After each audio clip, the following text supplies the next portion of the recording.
is a challenge event? The majority of the events we do here at Big Bear Events are what we call 6-hour challenges. So if it's called the Squirrel Challenge or the Crocodile Challenge, it's a challenge event. It's a 6-hour event, normally based on a 3.3 mile loop. Sometimes it's a little bit more, very, very rarely is it less. And that loop means that you can complete as many laps as you want within the 6-hour time limit. The reason we do 3.3 miles is because it means that 4 laps is 13.2 miles and 8 laps is 26.4 miles, which just makes it really simple for a half marathon and for a marathon. Yes, I know it's a tiny bit long, but we're looking at trail running here, so it's all within a rounding error. So that's how we like to have it, as 4 laps for a half marathon, 8 laps for a marathon. If that isn't the case at the venue that you're looking at, that will be very clear on the page, and I'll make it clear on the day as well as to how many laps you need to do to complete a half marathon or a marathon. Obviously, hopefully, obviously, you can run, walk or hike as many laps as you want within that 6-hour time limit.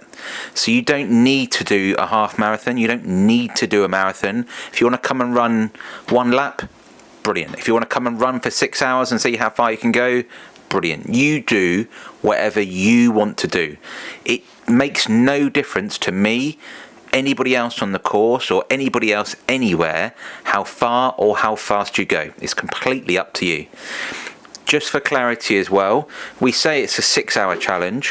What we mean by that is you need to have left for your last lap before the 6-hour mark. So it might be your finish time is actually 6 hours 20, 6 hours 10, whatever.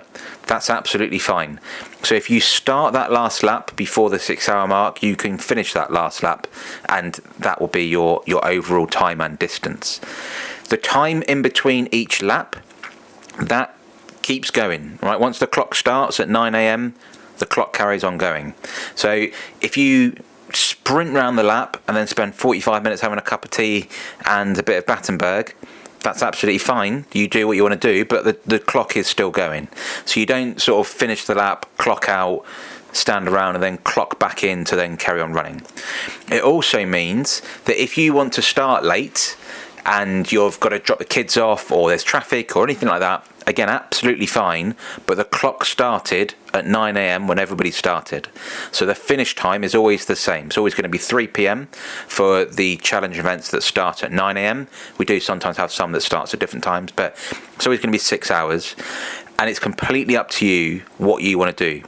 The beauty of the format is that it means that if you're trying to push your distances, or even your time, but if you're trying to push your distances further than you've done before, you don't have to sign up to a big scary half marathon or marathon. You can sign up to a 6-hour event and see how you're feeling on the day.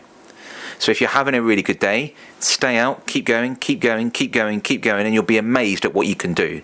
You'll see the other people around you aren't all sprinting off. They are having little breaks. They are eating some real food. They are just enjoying themselves. It doesn't have to be a sufferfest or a slogfest to get round a long distance or a long time. It is very possible to do these things and enjoy it. And that's how our challenge format works at Big Bear Events.